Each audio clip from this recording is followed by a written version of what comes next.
for a moment at that stone that I asked you to take. This is going to be a meditative tool of sorts that we're going to use over the next few weeks, each time that we gather. Because studies have shown that when people learn, people experience things in different ways. Some folks are visual, so we have a wonderful visual before us. Hands cupped with a rock that's been fractured, right? You can see how lovingly those hands are holding. And some folks are auditory learners. They'll hear from a reader or from a preacher what they need to learn to grow. And for some are tactile. They need something that's hands-on. And so I thought we would incorporate and try to incorporate all of those things together as we gather and reflect and meditate on some of these readings. And so I asked you to hold on to that stone. Feel the edges. Feel some of the rough spots. Feel some of the smooth spots. No one of those stones is alike. And I think that's appropriate. And so I ask you to hold on to it, to use that as a way of thinking about our scriptures this evening. Now, as I read through these two passages, we have some marvelous illustrations of stone, some metaphors of how stone changes. As I thought about that, I came across a poem. This is an anonymous poem that I came across a few years ago, entitled Riverstone. And for me, this sort of helped me reflect a little bit on this movement that I see between the Exodus and the Romans passage. The poem goes like this. When centuries are seconds, water shapes stone with a gentle assertion of thumbs in clay, smoothing from ancient crystalline fractures the soft, living curves of flesh.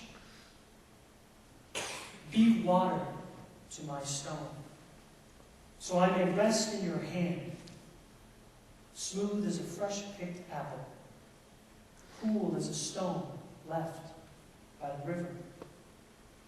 Let days become decades.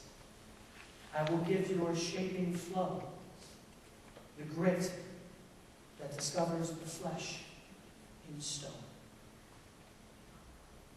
Beautiful poem. Do you hear that movement in the poem? Right? Stone being shaped by water over time. This hard rock that's becoming flesh.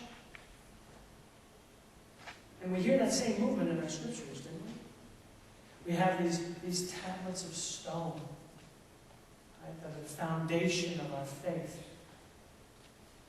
I always kind of find it fun when we read through some of our Old Testament passages, because we have this perception of this caricature that we have an Old Testament sort of wrathful, vengeful God, very serious. And in the New Testament, we have a very soft, very gentle, very loving God. I wonder sometimes if we've sort of propagated that over time. And because of that, we've sort of looked at the caricature, and we haven't done a very good job of really getting into the scriptures, because, did you hear? I will form for you tablets of stone, like the former ones. Well, what happened to the former ones? Moses lost his temper, right? He got a little upset. Human frailty, yes? Right? God is a very kind, a very gentle, a very patient God. Right? You hear God explaining that I will put this all down for you again because you need it. And so we have these tablets of stone that have become the foundation of our understanding of our faith. And yet we have this movement then into Romans where you have Paul talking with new people who have been brought into the faith. Right? These Gentiles whose foundations aren't necessarily built on this stone, but who nonetheless have been brought in by the Spirit and who have these same laws written in their hearts, right?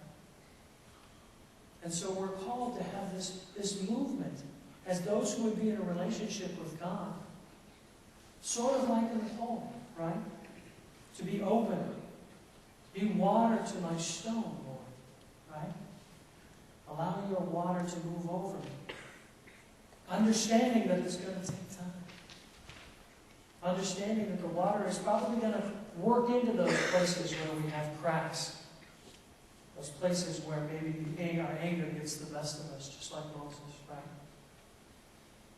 And so we have this movement in identity, too, from strength. The stone is an ancient symbol for strength. It's what we build things from, right? We hear over and over again different allusions to cornerstone.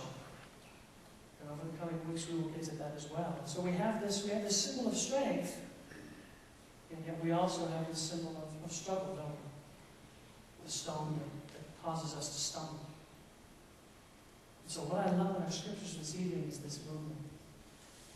This movement from hard to soft. This movement from very regimented structure, right, to live into and worn into. And I think that's important. My question then, that I leave for you to meditate, to think on this evening, is how then do we open ourselves to this movement? How do we allow ourselves, if we are these rocks, how do we allow ourselves, how do we open ourselves to God's movement? So that God's water can, in fact, turn the hardness of our stone into the softness of clay and shape us and mold us, which is what we ask, what we hope for.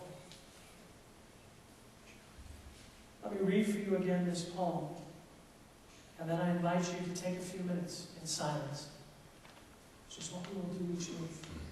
I invite you to hold on to that stone. Think about it. Pray over it. Pray with it. And consider this question. How then do we open ourselves to God's movement?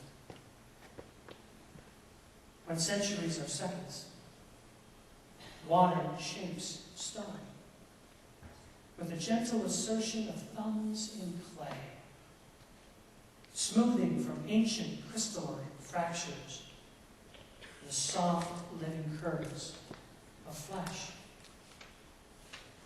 Be water to my stone, so I may rest in your hand, smooth as a fresh-picked apple, cool as a stone left by the river.